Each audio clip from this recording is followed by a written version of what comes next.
অনুমতি সুপাৰষ্টাৰ বুলি কয় নেকি হিমন্ত বিশ্ব শৰ্মা সেই গতিকে আৰু এতিয়া নুমল মমিনে ডাইৰেক্টলি কৈয়ে দিলে দেখোন যে অট'নমাছ বিচাৰিলে কাৰ্বি আংলং লছহে হ'ব বুলি কৈছে পিছুৱাই যাব বুলি কৈছে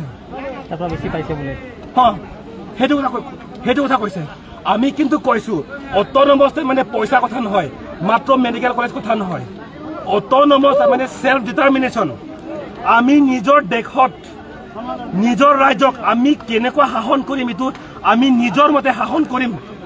হেতু কথা কনস্টিটুৱেন্ট এছেম্বলি ডিবেটটো তাতে ভালকে লিখিছে স্পষ্ট কৈ let them rule according to their own genius তাৰ মানে আমি নিজৰ মতে আমি নিজকে আমি শাসন কৰিম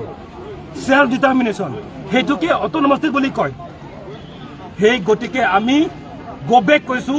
মমিনক আৰু হিমন্ত বিশ্ব শৰ্মা আমি গোবেক কৈছো আৰু তুলিৰাম ৰহাংক আমি গোবেক কৈছো আৰু ৰিসেন্টলি সেই এক দুদিনৰ কথা তুলিৰাম ৰহাংকে কৈছে যে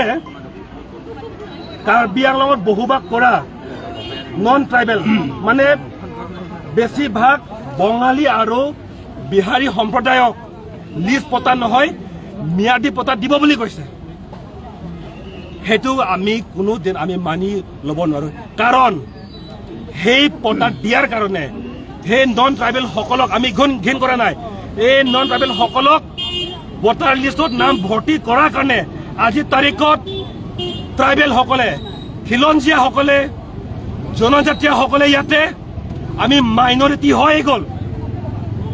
আপোনালোকে হাৰহাটত যাওক আপোনালোকে বকাজানত যাওক তাতে খিলঞ্জীয়া সকলে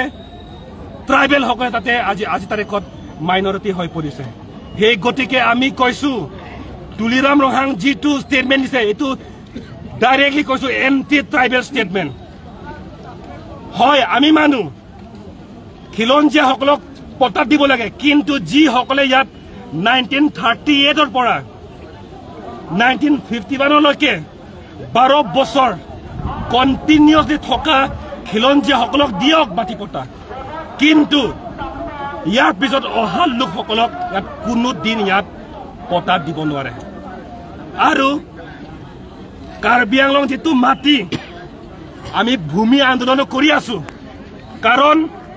কাৰ্বি আংলঙৰ মাটি যেটো 18000 বিঘা মাটি সোলাৰ প্ৰজেক্টৰ কাৰণে দিব খুজিছে আৰু সিবিজি যেটো প্ৰজেক্ট সেই কাৰণে সেই প্ৰতি কিমান দিছে ইয়াতে কমসে কম 10000 বিঘা মাটি মান দিবলৈ এটা হাজুৱে আছে আৰু আমি দেখিছো